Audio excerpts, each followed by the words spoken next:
तो ये बहुत मायने रखता है, बहुत इम्पोर्टेंट है। अच्छा ये हुआ है कि सरकार ने इस दिशा में ध्यान दिया, इसके कानून बनाए, इसको एक अच्छी पहचान दी।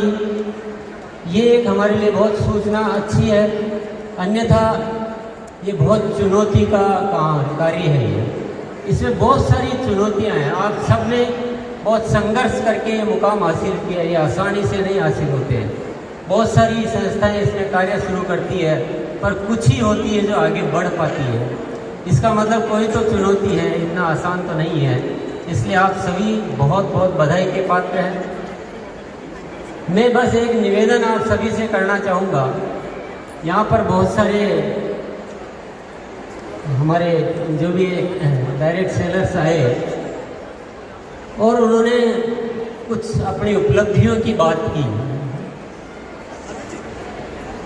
कि मैंने ये इसमें हासिल किया। मैं एक ही अनुरोध करना चाहूँगा, ये डायरेक्ट सेलिंग में जो उपलब्धियां हैं ये बाई प्रोडक्ट है, ये अपने आप आएगी।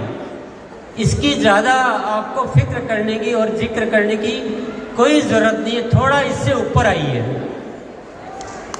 फिर देश के बारे में कौन सोचेगा?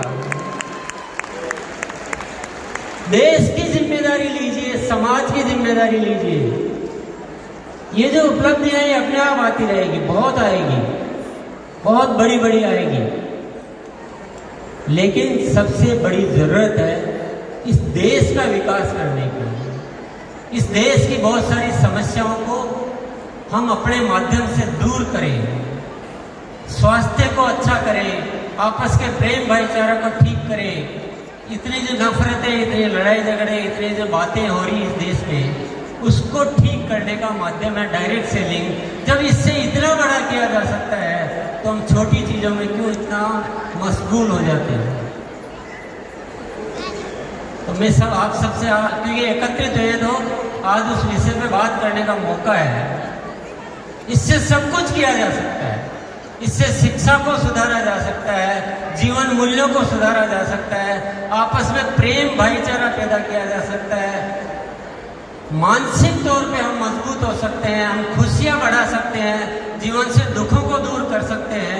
जब सब कुछ कर सकते हैं तो व्यक्तिगत स्वार्थ छोड़ के अगर देश हित में हम काम करें और सब मिलजुल के करें, हमारे आपस में कोई प्रतिस्पर्धा नहीं होनी चाहिए। हमें प्रतिस्पर्धा है जो अभी डायरेक्ट सेलिंग को नहीं समझे हैं उनसे प्रतिस्पर्धा है। आपस में प्रतिस्पर्धा करना ये बिल्कुल भी न तो जरूरत है न ये उचित है। हम सब मिलजुल कर एक ताकत बने और देश के लिए कुछ कार्य करें। सरकार अपने स्तर पर कार्य करती है, सामाजिक संस्थाएं अपने स्तर पर कार्य करती है, लेकिन डायरेक्ट सेलिंग इंडस्ट्री जो कर सकती है, शायद आप इशारे में मेरी बात को समझ रहे होंगे, सबकी अपनी अपनी सीमाएं होती हैं, सबके अपने अपने दायरे होते हैं, लेकिन ये इंडस्ट्री ऐसी है जिसकी कोई सीमा नहीं है। ये सीमाओं को लांघ चुकी है, ये सीमाओं को पार कर चुकी है। हमें ऐसा करके दिखाना है, ऐसा करके दिखाना है कि सरकार भी ये मानने के लिए मजबूर हो जाए कि देश के विकास में डायरेक्ट सेलिंग इंडस्ट्री का सबसे महत्वपूर्ण रोल होता है। अपनी नीतियां बनाते समय हमें भी याद किया जाए, जितने भी सामाजिक समस्याएं हैं उसके लिए डायरेक्ट सेलिंग इंडस्ट्री को याद किया जाए, उनको बुलाया जाए कि देश में ये विषय है, आप लोग थोड़ा मदद कीजिए, आप हमारे साथ आइए। तो थोड़ा बढ़कर सोचिए, थोड़ा बढ़कर सोचिए। हम इनकम का जिक्र तो कर देते हैं, लेकिन क्या पहले दिन इनकम आ जाती है? क्या सबको आ जाती है? इन सच्चाइयों को छिपाने की कहीं जरूरत नहीं है। जो मेहनत करेगा उसको इनकम भी आएगी, जो नहीं करेगा उसको नहीं आएगी। किसी को मिसगाइड कभी नहीं करना चाहिए, ये थोड़ा सा अदरवाइज हो जाता है।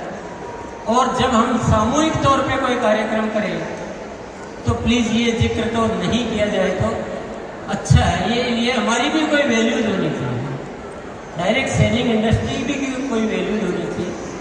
इनकम अपना पर्सनल आपकी मीटिंग सेमिनार होती है तब हम जिक्र करें, बहुत अच्छी बात है। जब सामूहिक स्तर पर कोई आयोजन होता है तो हमें कुछ बड़ी बात करनी चाहिए, कुछ ऊपर निकलना चाहिए, कुछ देश की बात करनी चाहिए, कुछ सामाजिक विकास की बात करनी चाहिए।